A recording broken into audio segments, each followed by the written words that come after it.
My name's Terry Lynch. I'm with Oregon Ufology. I found myself searching for a passageway one day. And that passageway leads right across the complete section of the Cascades, which I'm sitting in front of at the moment. On top of Lime Peak. I want to make sure that everybody sees the type of things that we find in the process of research for ufology. I have located a couple that's sitting here on the top of Lime Peak. She's facing south. He's facing north. The Middle, Cascadia Guides, alleged production, in conjunction with Alien Strand Films.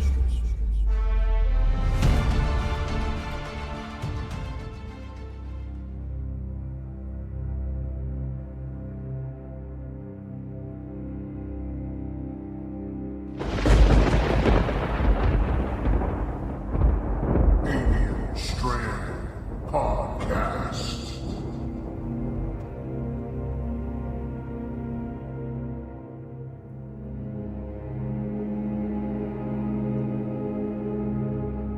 Two types that I see. One type is about 3 feet tall, very dark, very ugly, not humanoid at all. The others are very, very tall, very lizard-looking, not pleasant. The creatures that I have seen mostly have been the grays. And when I say tall, I'm not talking 6 feet, I'm talking very tall, like 10 feet tall. Usually about 3 to 4 foot tall. Real big, almond-shaped, black eyes. The face was oval. The being itself couldn't have been more than 3 feet tall. It was sitting cross-legged at the top left-hand corner of my bed.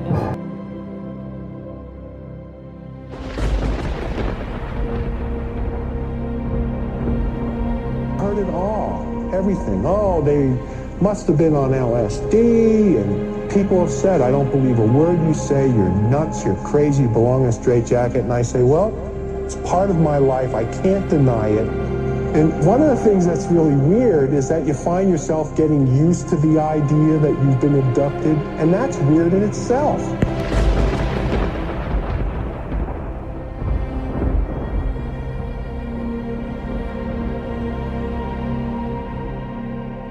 I think what's important is that we have identified some very, very interesting anomalous type of aircraft. Let's call them aircraft. Things that don't have any obvious flight surfaces, any obvious forms of propulsion, and maneuvering in ways that include extreme maneuverability beyond, I would submit, the healthy G-forces of a human or anything biological. Hypersonic velocities, low observability, positive lift. Again, seemingly defying the laws of aerodynamics.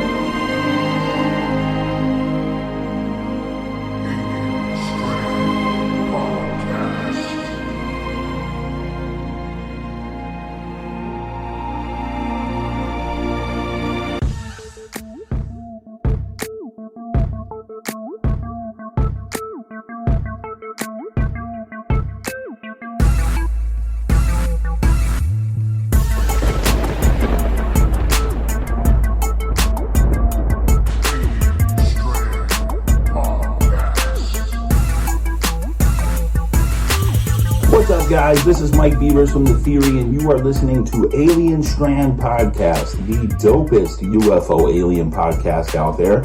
And if you want to find out about me, just go on YouTube and search UFOs over UFO or The Theory with Mike Beavers. Stay tuned, guys. Hi, everybody, and welcome to another episode of Alien Strand Podcast.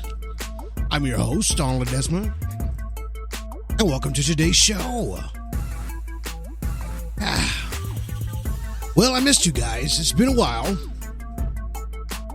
Been super busy. It's just one of those things that happens, with work and production and everything that happens in between that, and a little bit of illness too. I don't know if it's just going around, the cough and, that sinus cold thing, that everybody's been kind of getting, and it only happens during the summer. I don't get it. But, we're all better now. And I said, you know what?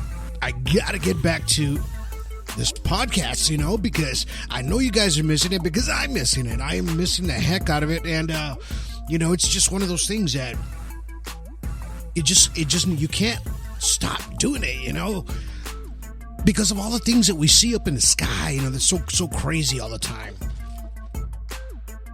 and it's just one of those things that when you see one with your own eyes, as far as a UFO or a UAP or however you want to say it, it just, you have to see it with your own eyes in order to believe in. And that's why, we go to these, a lot of these groups and stuff just to see if, we can find the truth out there, right? And that's what Alien Strand is all about here. It's about finding the truth, and we might get it wrong every once in a while, yes. And if we do, we do apologize for that, and we'll post updates on, on anything that we find that coincides with that story or fixes that story, right? But before we begin, I just want to welcome everybody to Alien Strand Podcast. You can catch us on 26 platforms, YouTube, alienstrand.com, Spotify, everywhere, iHeartRadio, Tumblr, everywhere you can find Alien Strand. Just type in Alien Strand on any of your podcast platforms that you have. You might have Amazon or the iPhone one, and just type in Alien Strand Podcast and you'll catch all our podcasts, right? So we're up to number 75 now, right? We've been kind of climbing a little gradually, slowly, but we're getting up there. And it's just something that happens, it's things get in the way, but you know what? We're still going strong. And if you want to be on the show, you can call 361-245-8000. That's 361-245-8000. You can even text on that line. So if you got a story, something you have there, you can actually text on that number, and I'll get the information as it comes in, as far as your story, right? And if you want to be in the show, just call me or text me, and then I'll get right back with you, and then we'll go ahead and get you on the show if you're ready to give your story. And you know what? Don't be embarrassed. Ufology has grown so much since we started here 4 years ago already. 4 years has gone by since Alien Strand started our page there on Facebook, right? And it's not a group page, it's a business page, right? So everything we're putting on there, it's just something that comes in on a daily basis, right?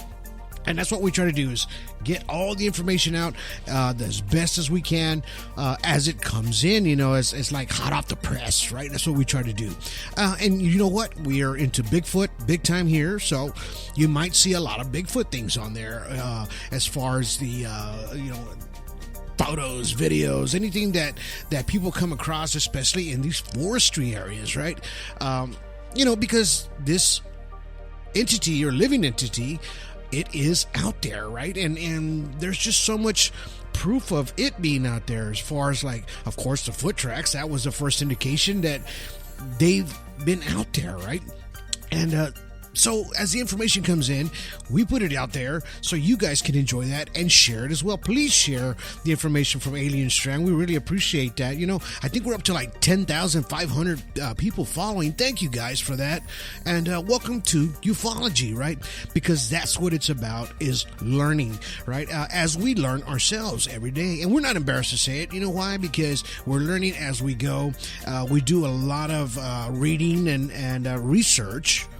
It's very, very important. And, because a lot of people have busy lives and, they don't have the time to go and research a lot of these things. They just want to go straight into, whoever's telling you these about UFOs or aliens or Bigfoot or anything, because these folks have researched it so much as we have here on Alien Strand. Now, speaking of researchers, so we have my very good friend, Terry Lynch.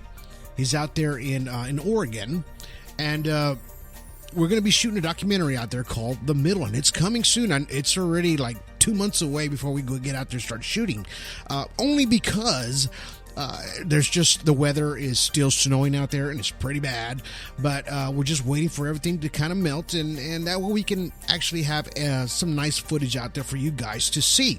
And because we want to make sure that it just doesn't affect the camera quality or anything like that. So everything's pre-planned. We have a few interviewers that we're going to have on that documentary. Please watch it when it comes out, and if after we go and film it and record it and get it out there and edit it. It's going to take some months, right? So you figure it might come out close to the fall, okay?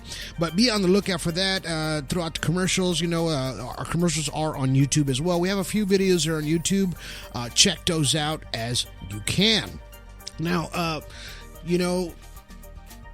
Terry Lynch is a very hardcore researcher, from ufology and the geology aspect of his location where he's at, right? And there's a lot of folks out there that actually, not just look up in the skies or look through telescopes or just look at other people's footage and analyzations. People actually go out there and they check the electronic magnetic fields in the areas, right? So they go actually hike up these mountains, right? Just to see if there's some kind of disturbance in the energy, right? And today's podcast is number 75, which I call UFOs Part-1, okay? Because we're going to get into in depth on UFOs and even a couple of stories out there of how or what these things possibly are. And I know I've had a few podcasts before, but we're just going to kind of reflect and get into a couple of new stories as well. So as I was talking about Terry Lynch, now he's out there actually doing electronic magnetic field tests, with little gadgets, taking some little bit of infrared just to make sure of what the things that are happening there in his area. So it's research, right? And it's research that everybody does, especially when you have a close encounter of the first kind visuals, second kind when you see the landing, third kind, really up close and personal, right? So and these, once you have that, you tend to you're kind of stuck in it, right? In a sense to where, okay, I saw this. Now let me try to figure this out, right? And that's what happens with a lot of ufologists out there. And, most ufologists that you've talked to or you've seen on the History Channel or whatever, a lot of them have actually seen a UFO or something that is similar to a UFO that they can't explain. So they go into detail trying to figure out what this thing is, where it came from, and why is it here, right? So, and that's what a lot of these folks do out there, as well as Terry Lynch. And that's why it's very important to really pay attention to a lot of these ufologists that are out there that are speaking, or they're on podcasts, or they're even speaking as today, as myself. I'm a ufologist myself because I research a lot of abduction cases, right? To just try to figure out why this happens to folks, and the process that they go through, and why, right? And I'm always trying to put these puzzles together, and I do that with my research, right? Because that's basically what we're trying to do, is put it all together, right? And it's kind of hard to explain, but as I speak to you today, it's just one of those things that seeing is believing, right? And once you see one in real life, you'll understand when you're watching these videos on, let's say, Facebook, Instagram, anything like that. You'll understand what these crafts are and how they react to people as well, because these crafts are a living entity, right? Just because a living entity is inside one of these controlling it, it's actually a living entity in itself. A lot of these crafts are, right? Even Dr. Greer has said that himself. Well, that's why you see these UFOs up in the sky on a lot of these videos. It looks like a blob, and it's changing form, right? And it's changing form again. We've seen these change from an actual craft to looking like an airplane sometimes, because it tends to mimic whatever it sees or whatever it tries to camouflage itself. Of course, now talking about camouflage, we've seen these clouds in the sky sometimes act differently than a standard cloud would do, right? You see these things tumbling or moving faster than other clouds. To me, personally, I believe that these things can cloak themselves in a sense to where we're not seeing it. It's making itself like mist or cloud, because this craft is almost like a living entity, right? It can change its form in a sense. So when we try to explain these things to you as ufologists, we want to make sure that you understand that what you are seeing in the sky sometimes, or most of the times, are going to be real.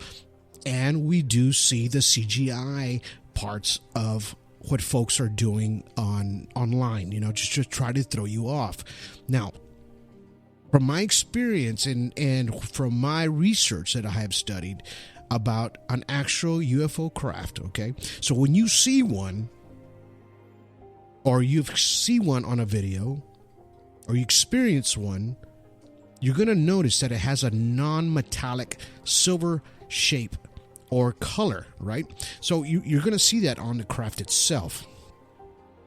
You will find no seams in it. In other words, not like a rivet or something that's like two pieces put together, like welded or anything. You are not going to see any of that on an actual craft. So just remember, when you're watching these things and you're seeing them move in the sky, or you see them up close, or even on a video, look for the seams, because that's how you'll know that it's an actual craft. It doesn't shine like a chrome color. It's a flat base color, metallic. And that's what, through my research and what people have actually seen one, and these, I'm talking about people that have experienced these UFOs as a third kind. In other words, they've interacted with these crafts or beings in these crafts, and this is how they explained what these crafts looked like, right? They always said that it has this oval shape inside, lights, but they didn't know where the lights were coming from. It would reflect off of the walls inside of these crafts, right? They said it had no seams. It was almost like the chairs or the tables were a part of the craft with no seams in it. So these are the details that, as I explained to you today, that you need to think about when you're watching these videos, right? Of these crafts and UFOs up in the sky, or even on the ground. Now, I've seen a few videos myself of these crafts when they land and you see an occupant come out. An extraterrestrial, an alien, an EBE, a gray, as they walk out. Some of these seem unreal. But then I've seen that same video of that one, I believe it's in Japan, where a car full of teenagers is going across the highway, and they're seeing this craft just starting to come down, and they're following it as it pulls off behind the trees. So they pull off to the side of the road, they jump out of the car, and they go run towards where this craft went down. And as they're looking in that direction and they start getting closer behind the bush, they notice that this craft has landed. And they're watching this extraterrestrial outside of this craft as it walks off to the right.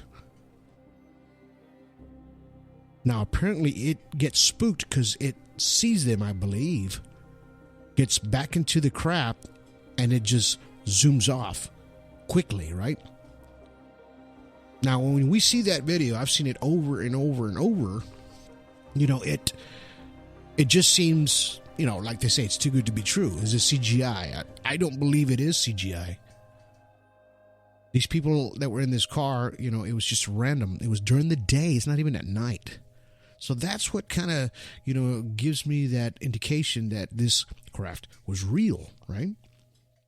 And there's a lot of videos out there of these extraterrestrials on the ground. I've seen some that look very fake, okay? We've seen those. But watch the movements. Watch how they move. Watch how these crafts get up and take off. Listen to the sounds on these videos as these crafts go by, because some of them you will actually hear the swish of the wind. You won't hear this craft. You'll only hear the swish of the wind as it passes over at a top speed, right? So when you're studying these crafts or UFOs or UAPs, unidentified aerial phenomenon, as they call it now, you have to really, really look in depth of what you're looking at and how you're looking at it. Eyes can be deceiving sometimes, and so can CGI, can really throw you off to make you not believe. But you know what? In the big sense and the big picture of the whole thing is that no matter how many videos you see, no matter how many things, shows or documentaries you see, in the back of your mind, most of the time, you're not going to believe it until you experience it or you see it for yourself. And if that day was meant for you to come, then it will come, right? A lot of these extraterrestrials and these crafts, I believe, choose and pick who they interact with, as far as a third kind, even a fourth kind. Now, if that person is you, if that's your lucky day, well, there you go.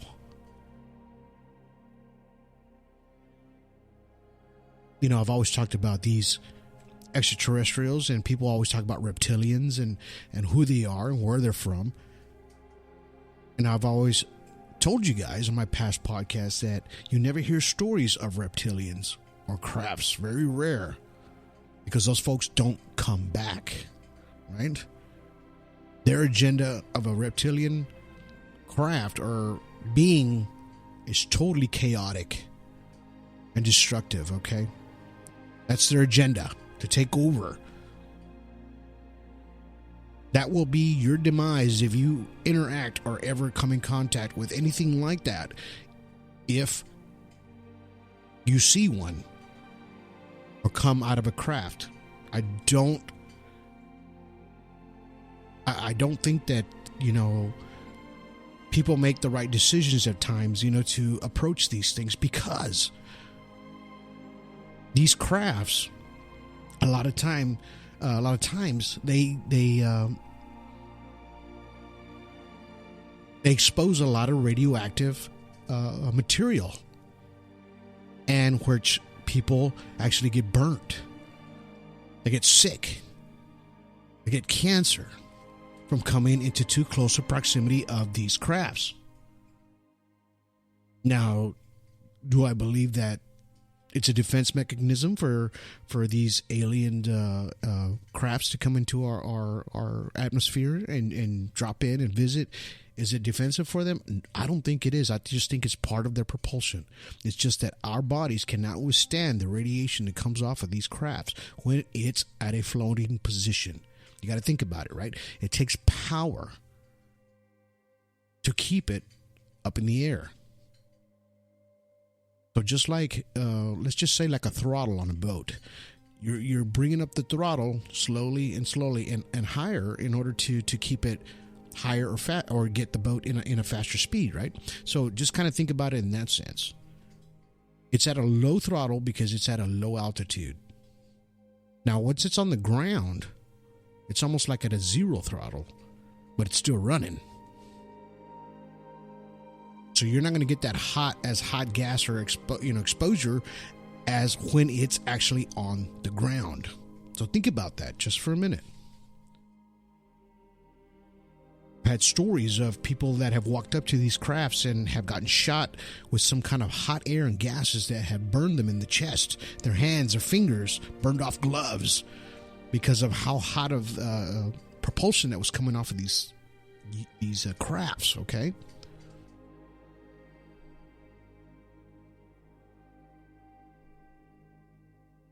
Now, can that radioactive material kill somebody? Can it? Maybe.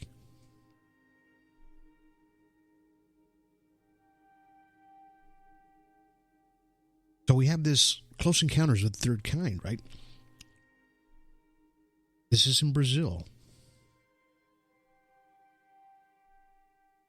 In Pilar de Gorias, August 13th, 1967, right? So it was about 4 p.m. Ignacio de Sousa and his wife, Luisa, returned home to the ranch.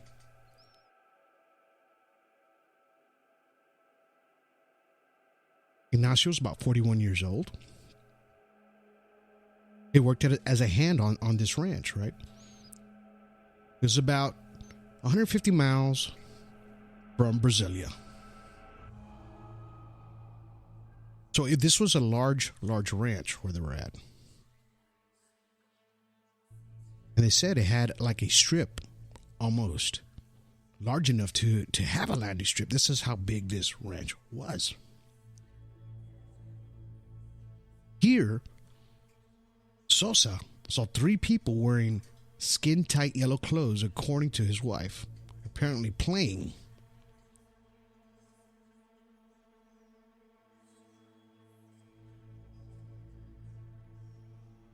He says they all noticed it at the same time, so they began to approach them. He says then he noticed a strange craft, like an upturned wash basin on the runway. He says, I was frightened. He unslung his .44 carbine he was carrying and fired at the figure that was nearest to him. He says they responded with a green beam of light from the craft. It hit De Sousa on the head and shoulders. So the 3 trespassers ran off to the craft, and then it took off vertically. He said humming as it went into the daylight sky. So this happened during the day. So De Sousa developed symptoms from nausea, tremors, and was flown about 180 miles away to the nearest doctor. He was diagnosed from having leukemia.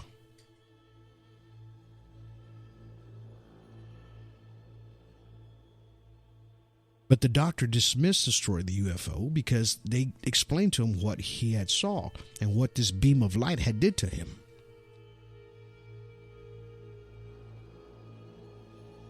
Doctor said they were just nothing but a hallucination. Didn't happen, right?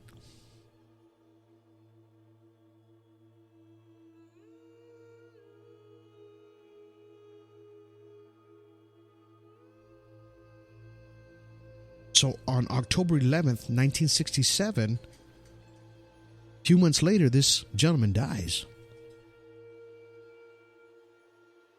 from this encounter, right? So this is what I'm talking about. Can your exposure to this radioactive material coming off of these crafts hurt you? Yes, they can. Yes, they can.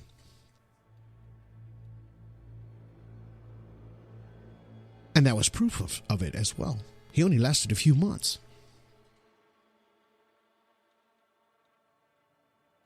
And this is what I try to explain to folks about coming into contact or any exposure to close proximity to these crafts, even though what happened was it was a self-defensive mechanism on that craft that shot at him after he fired at them, right? As any other person would probably do, or thing would probably do, as a defense mechanism, right? Just reaction.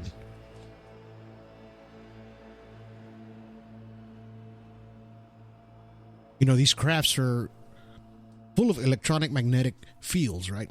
So when you're looking at them in the sky or a photo of them, you'll see that there's a round circle usually around them that's like it's disrupted, right? You'll see the metallic object. Probably the most of the time what you'll see is an orb.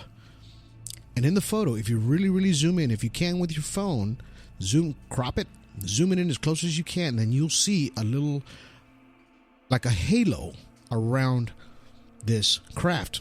Mostly every real craft that you'll see will have this. And it's an electronic magnetic field, right?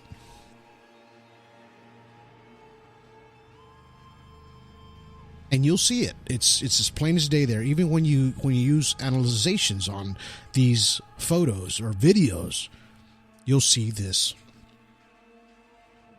sort of halo. And this is what makes these crafts fly, or stay in flight, or go into the speeds that they do. Even Bob Lazar, that went into Area 51 at the time, which now is 4, explains how what he saw when he stuck his head inside the ship and how the propulsion system works on these crafts, right?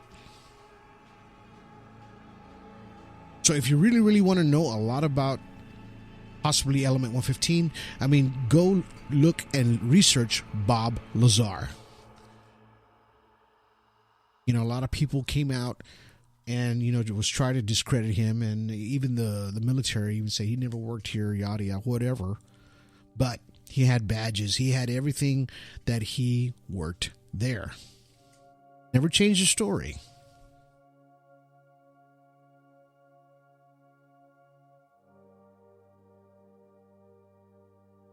You know, these things not only happen in the States, it happens all over the world, right? There's one in Vietnam, in South Vietnam in 1966. It says about 9:45, Nha Trang was busy, apart from the usual activity on the base. 8 bulldozers, and they were at work. And they were watching an outdoor movie.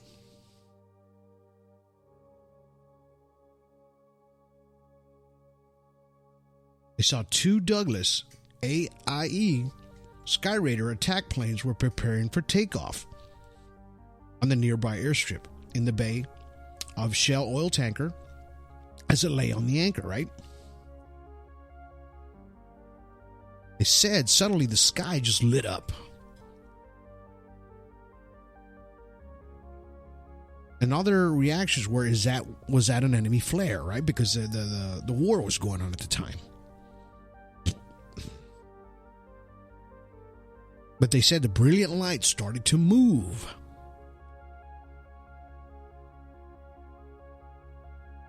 Then it started to approach the base.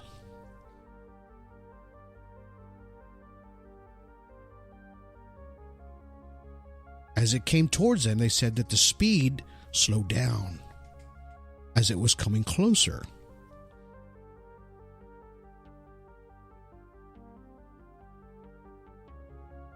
They said it stopped dead over the base and just hovered there.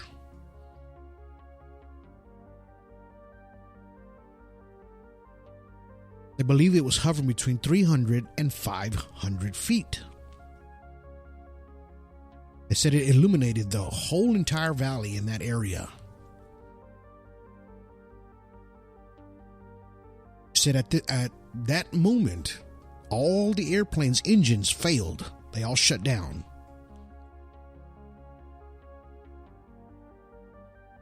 And all the power failed at the base, so everything shut down. As far as lights, generators, everything that was electrical shut off and turned off.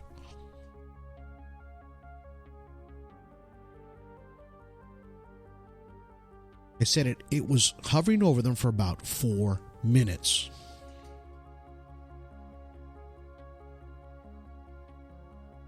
Then they said that the UFO or UAP shot straight up in the sky and disappeared in a flash.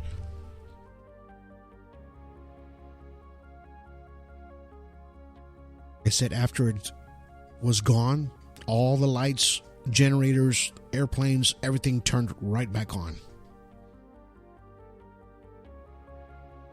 And they couldn't understand why all the power shut off.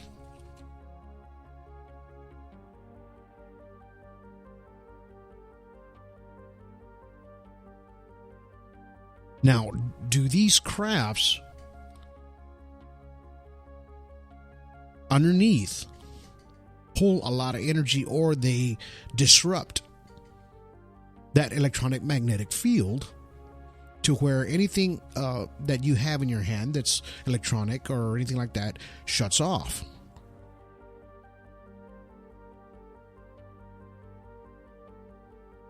You know, most people that have come across these crafts in their cell phones, and the old, you know, when the cell phones first came out, as far as flip phones and cameras and video cameras that were, you know, you can hold on your shoulder or whatever, that when they would tape an actual craft that was nearby, that the battery would drain right away.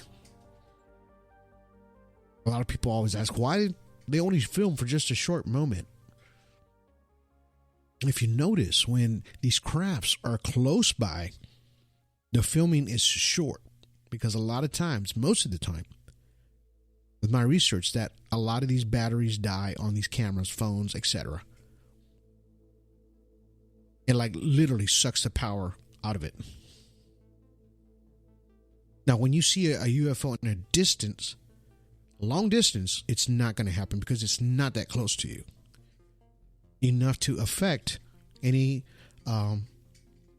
power source that you have or that you're using, right? So its electronic magnetic field is only around the craft to a certain point. So we're talking on this last story was 300 to 500 feet above the base. So that was a large area from the bottom of the ground to the top of to the bottom of that craft, right? So you're talking 300 to 500 feet in between. That's a large area for the electronic magnetic field to affect that whole area.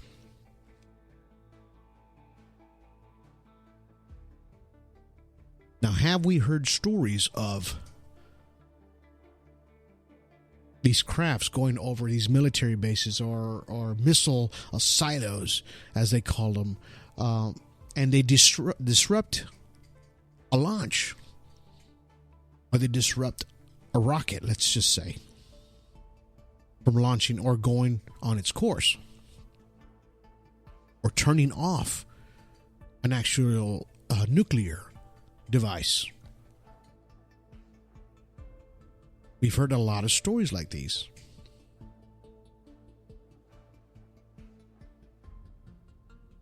I mean, it's gotten close to where they see one, and I'm talking maybe 20 years ago or so, that whoever was on that silo, missile silo, that they said a lot of times that these missiles were activated and then shut down when this craft was over the base or over that area.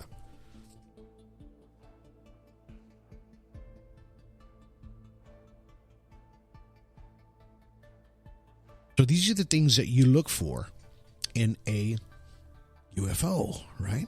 Or a UAP.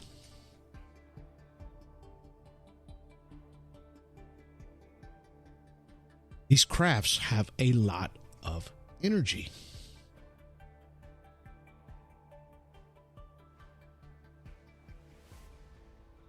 And they've been researching a lot of these UFOs and unidentified flying objects,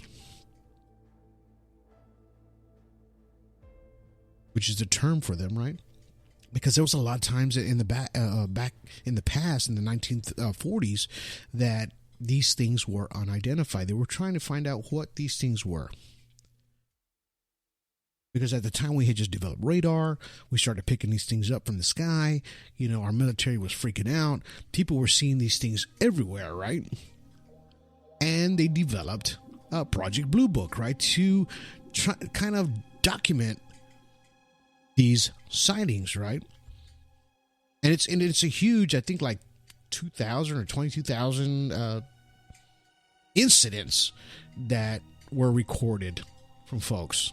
Not very long incidents that they have recorded in there, but they are in there.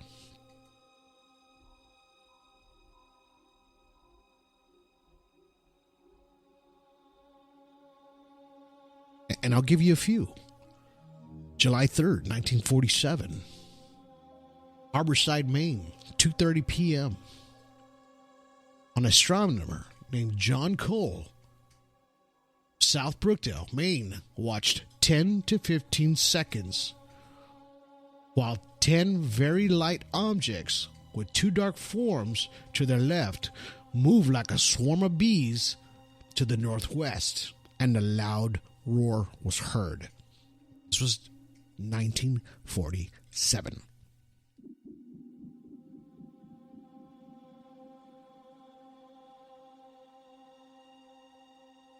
Now, the way he explains this, and it was very fast. He says it looked like a swarm of bees. So a lot of my friends like Terry Lynch and Ani Ball, Caballero from Extra Strange Happenings Group, Oregon Ufology, all these places, you see their videos. They use these nice Nikons, they use these Canon cameras, anything with a large zoom that'll zoom into the cloud, and they just point it in one direction, and all of a sudden you'll see exactly what this gentleman saw in 1947. But these things are so high, it's hard to see. You can catch them. Analyze the footage with some kind of spectrum if you can. You'll see them fly by. Slow the footage down.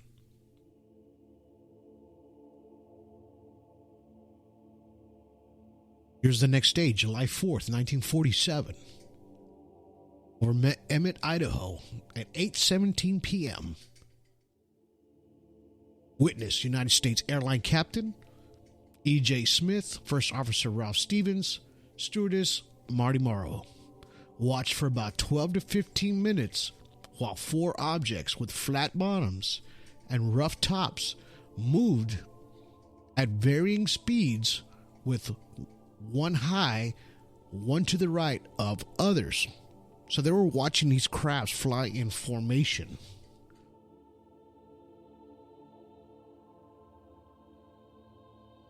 July 6, 1947.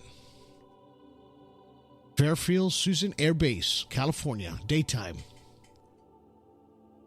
Army Air Forces Captain Miss James Burnington watched for about 1 minute while an object having no wings or tail rolled from side to side 3 times and flew away at fast speed to the southeast.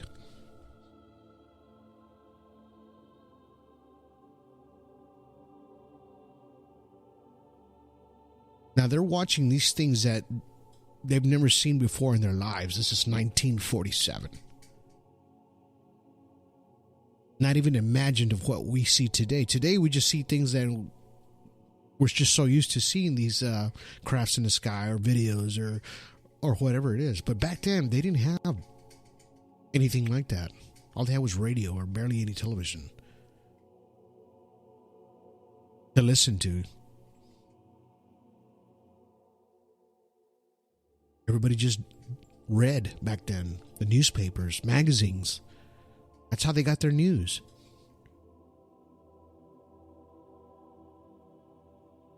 So to see something like that at that date, 1947, is something that's very, very strange and awkward.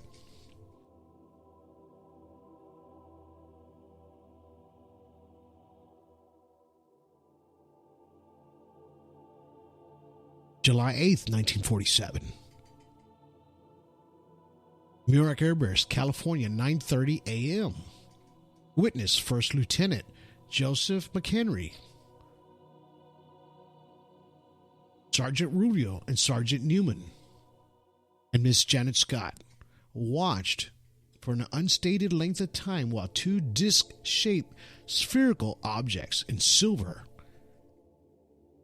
and apparently metallic flew over a wide circular pattern. And then one of them later flew a tighter circle.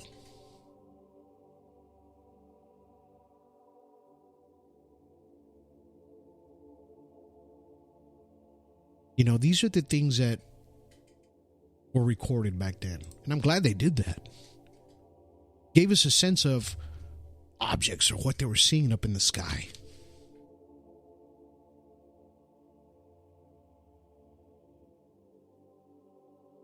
You know, as people do their research today,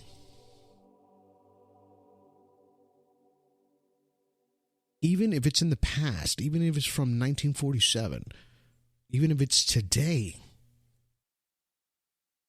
you get these stories and you kind of notice the way I gave you these stories of Project Blue Book, that these objects are all the same, right? They're all described almost exactly the same. Metallic, spherical, disc-shaped.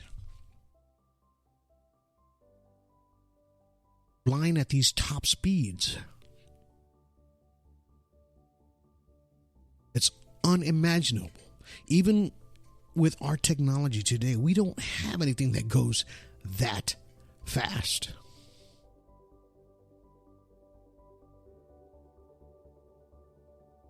And nobody can explain these things.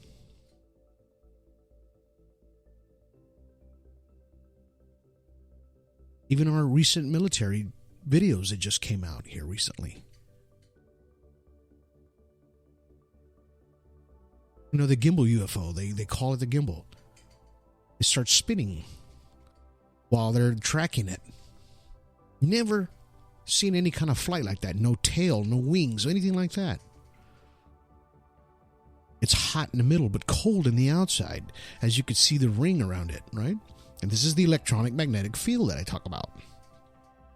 As it's doing these maneuvers. That's unimaginable to anybody because it has no wings. And where is its propulsion coming from, right? So these videos came out because, you know, somebody spilled the beans, right? They gave this information out there. Too many people saw this not to get out, right?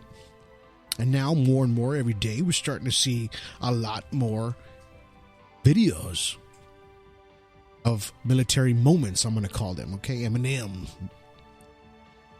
To where they're actually caught on these radar scans on these high-tech airplanes now.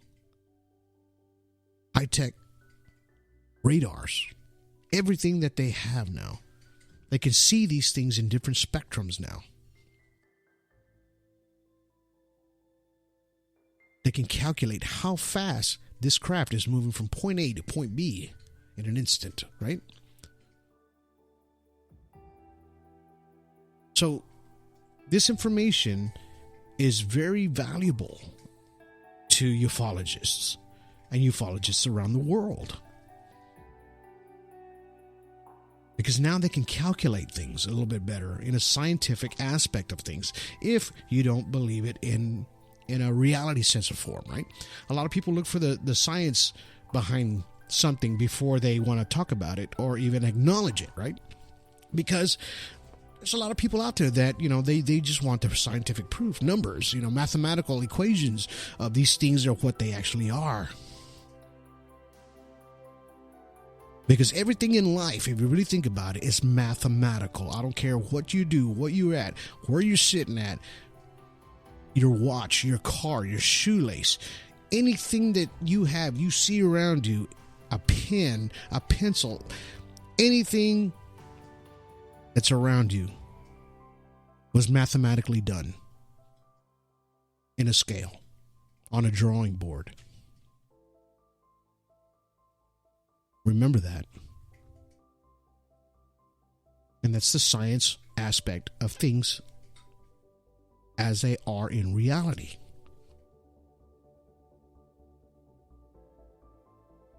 So I don't know if you've seen this show called Skinwalker Ranch. They're not paying me for this, but I love that show because they do the science behind it, behind what's happening there. And I really, really do think that people should watch that show from the very beginning to where they're at now, because the science is so important behind everything that they're seeing there, because it's starting to change their minds on what they're seeing as far as in a scientific aspect to reality, right? So, and that's what we are and what we do here at Alien Strand. We give you the information as it comes out. And sometimes we give you the science behind it. That's why you hear me read a lot of the science behind it. Because somebody actually put calculations and equations to everything that's there. Because that's the reality of things. So you can understand it in that sense. And we always try to do it in that way. Because it's better for you.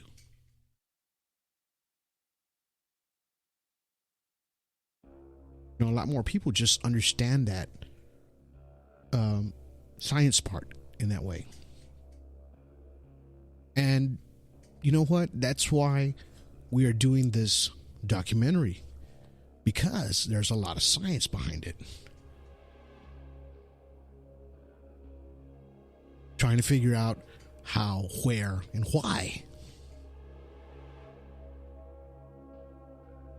Those are always the big questions that we need to get answered. And I really do hope that you guys tune in to the documentary The Middle after it's completed. Because it's going to give you that information that you need to put your piece of the puzzle together of what's happening around the world. You know, we're going to have people on there that's very important, that's going to be speaking on behalf of, you know, what they specialize in, right? They're going to explain things a little bit better for you to understand and put these two pieces together.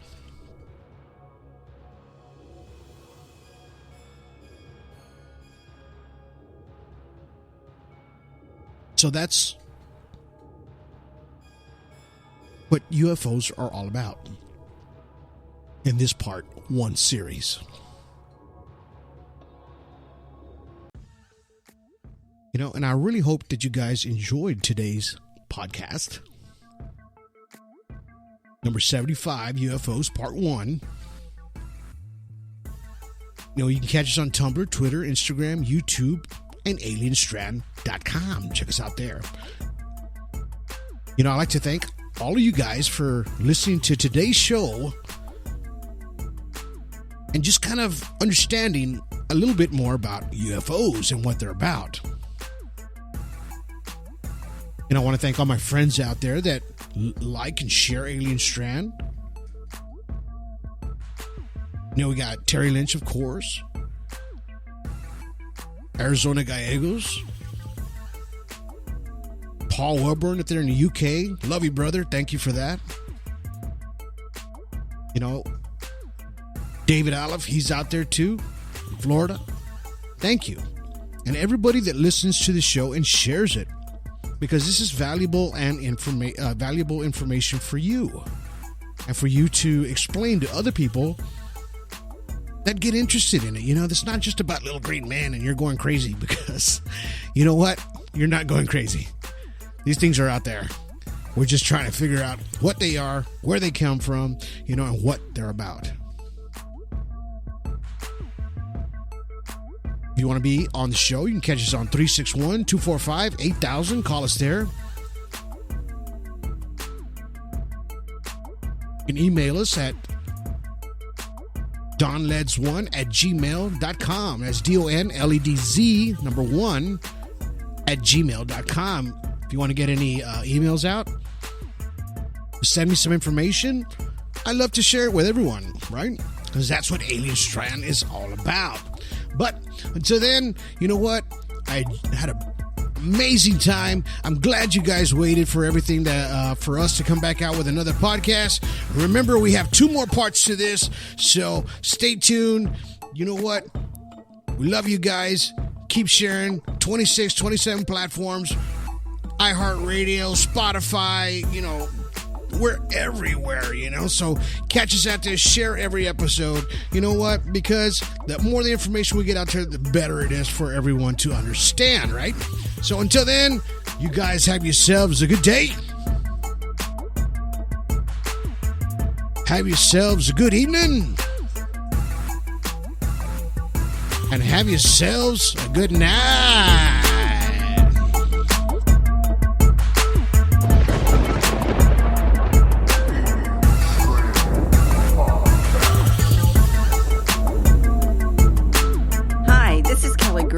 Realty Executives, Coastal Bend, and Corpus Christi, Texas.